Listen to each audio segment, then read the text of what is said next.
Ya, kalau lihat definisi mah itu sebenarnya bahasa Belanda yang maksudnya lambung. Jadi kalau orang, "Oh, saya sakit mah," berarti dia sakit lambung. Nah, sakit lambung ini biasanya pasien merasakan nyeri di daerah ulu hati ya, disertai dengan gejala-gejala mual, muntah, dan penyakit ini memang terkait dengan gaya hidup ya, gaya hidup yang tidak sehat tentunya. Orang-orang kalau kita bagi ini sakit mah ini sebenarnya secara garis besar itu dibagi dua. Jadi sakit mah yang fungsional, yang maksudnya fungsional ini apabila kita melakukan pemeriksaan endoskopi itu kita tidak temukan adanya kelainan. Ya, kemudian kalau kita lakukan USG juga tidak kita temukan adanya kelainan pada USG pasien tersebut. Nah, kelompok yang kedua dari sakit mah ini adalah sakit mah yang organik. Nah, sakit mah yang organik ini biasanya kita temukan kelainan, ya baik itu dalam bentuk luka, tukak, ya bahkan polip atau tumor.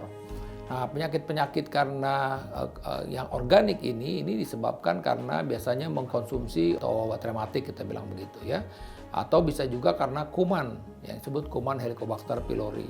Sedangkan yang fungsional itu biasanya karena ketidakteraturan makan, kemudian kebiasaan mengkonsumsi makanan-makanan yang tidak sehat, misalnya camilan tidak sehat, coklat, keju, lemak, atau juga merokok, minum alkohol, dan orang yang mudah sekali jatuh dalam kondisi stres gitu ya, dikit-dikit dia stres. Ini hal-hal yang memang bisa menyebabkan seseorang tersebut mengalami masalah dengan lambungnya.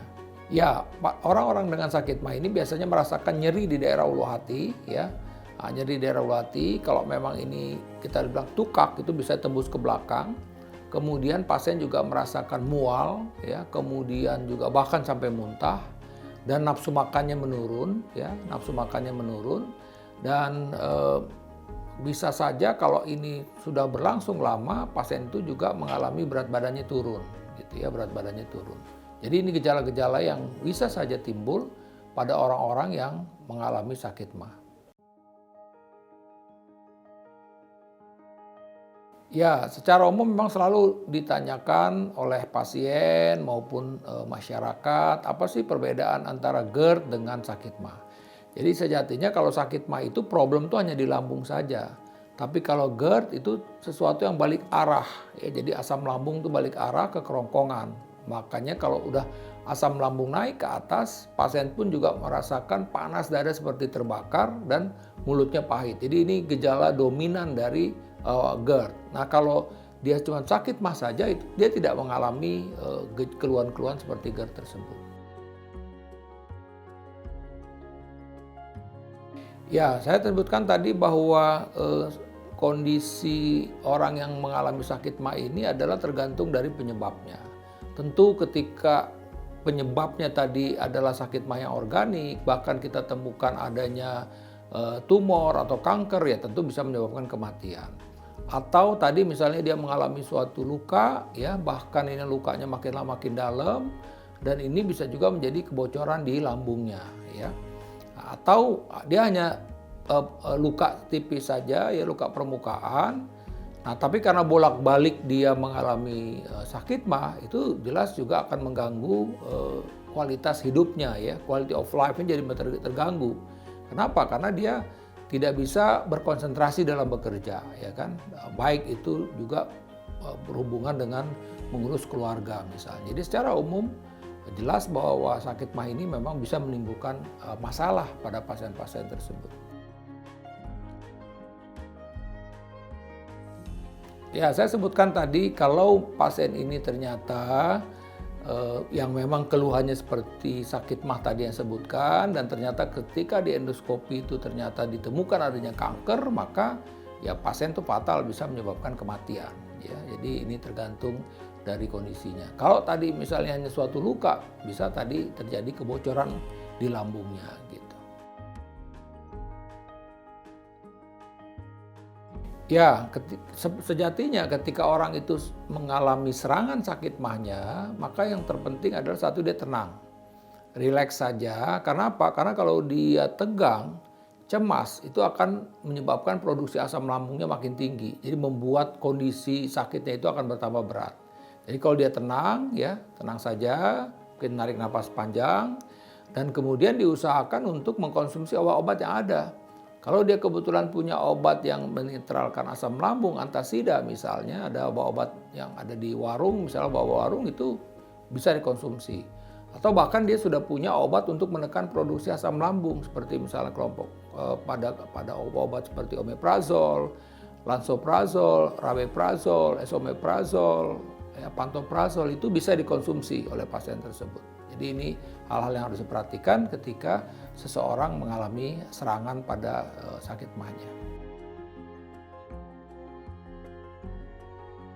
Ya secara umum ketika pasien ini datang ke rumah sakit, baik itu pada rawat jalan maupun rawat inap, maka dokter pertama adalah untuk mengatasi asam lambungnya. Jadi dokter kalau itu dirawat, dokter akan memberikan obat suntik untuk menekan produksi asam lambung. Kalau ini berobat jalan, dokter akan memberikan obat untuk menekan produksi asam lambung.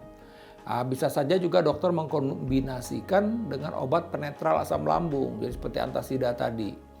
Ya, kalau ini disebabkan karena luka yang berhubungan dengan obat-obatan, dia bisa saja dokter akan memberikan pelapis, ya, obat pelapis untuk lukanya tersebut. Nah, yang terpenting juga makan tadi. Jadi makannya dia harus memperhatikan, jangan makan yang asam-asam, pedas-pedas. Kemudian juga makanan-makanan yang mengandung coklat, keju, lemak. Nah, ini harus dihindarin orang-orang pasien yang sedang mengalami gangguan pada mahnya. Ya, secara umum memang ketika mengalami serangan akut sebaiknya juga kembali lagi bahwa makanannya itu harus lembut, ya bubur. Nah, kemudian dia harus menghindari makan-makan yang terlalu asam, pedas, ya. Kemudian juga makan-makan mengandung coklat, keju, ya. Nah, kemudian juga dia menghindari minuman yang mengandung kafein, ya. Baik itu misalnya kopi atau mungkin teh tubruk. Pada teh tubruk kafeinnya cukup tinggi misalnya, atau juga menghindari alkohol, ya, anggur, ya, minuman anggur itu yang mana akan memperberat kondisi sakit lambungnya. Jadi itu hal-hal yang harus dihindarin, makanan minuman yang harus dihindarin. Prinsipnya sakit mah itu sebenarnya penyakit yang bisa disembuhkan. Kita pun juga bisa mencegah sakit mah ini, ya, artinya dengan keteraturan makan. Menghindarin makanan yang mengandung coklat, keju, lemak. Kemudian juga pengendalian diri yang penting. Jadi ketika dia memang mudah untuk stres, dia berusaha untuk mengendalikan diri. Ya berbagai macam cara lah.